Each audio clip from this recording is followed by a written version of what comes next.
They called her a seductress, a witch, a queen who destroyed empires. But the truth? Cleopatra was far more dangerous than beauty. She was intelligence wrapped in power, a woman who played kings like chess pieces, and nearly ruled the ancient world. But here's the twist. Cleopatra didn't die because of love. She died to protect her legacy. Born in 69 BC, Cleopatra VII wasn't Egyptian by blood. She was Greek, a descendant of Ptolemy the Myrrh, one of Alexander the Great's generals. But unlike the kings before her, Cleopatra learned the Egyptian language. She spoke 9 tongues, studied astronomy, philosophy, and politics. While Rome was building empires with swords, Cleopatra built hers with words. At just 18 years old, she inherited a crumbling Egypt, ruled beside her younger brother, Ptolemy VIII, who saw her as a threat. Their partnership didn't last. Soon she was exiled from her own throne. But Cleopatra wasn't done. She had one thing her brother didn't: strategy. In 48 BC, Julius Caesar arrived in Alexandria, chasing his rival Pompey. Cleopatra saw her chance. She would charm the most powerful man in the world. But she couldn't just walk into Caesar's palace. Her enemies were everywhere.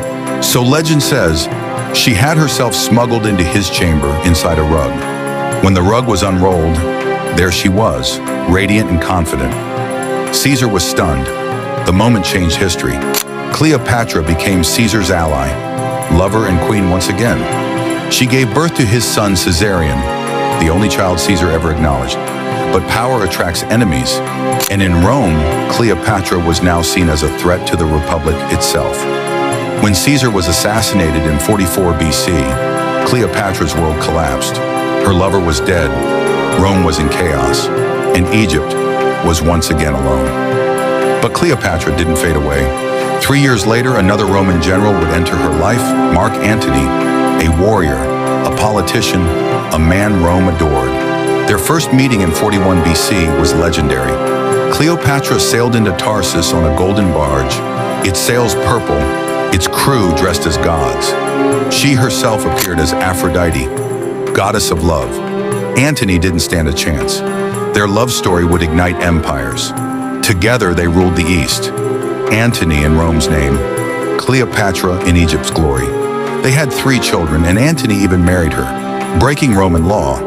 But back in Rome, Octavian, Caesar's adopted son, was waiting. He painted Cleopatra as the enemy of Rome, a sorceress who had bewitched Antony. Rome didn't just go to war for land, it went to war for love. In 31 BC, at the Battle of Actium, Octavian's navy crushed Antony and Cleopatra's forces. They fled to Egypt, their empire crumbling behind them. But Cleopatra still believed she could win, not with weapons, but with deception. She tried to negotiate with Octavian, offering him riches and loyalty. But Octavian wanted one thing: her humiliation.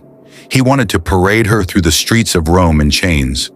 When Cleopatra heard this, she knew her time had come. She locked herself in her mausoleum, surrounded by gold, incense, and her royal robes.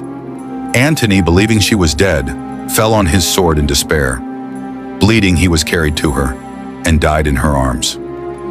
Days later, Octavian stormed her palace, but Cleopatra had one final act, her most famous deception. They say she arranged for an ass to be smuggled in a basket of figs. She lifted the snake, calm and regal, and pressed it to her skin.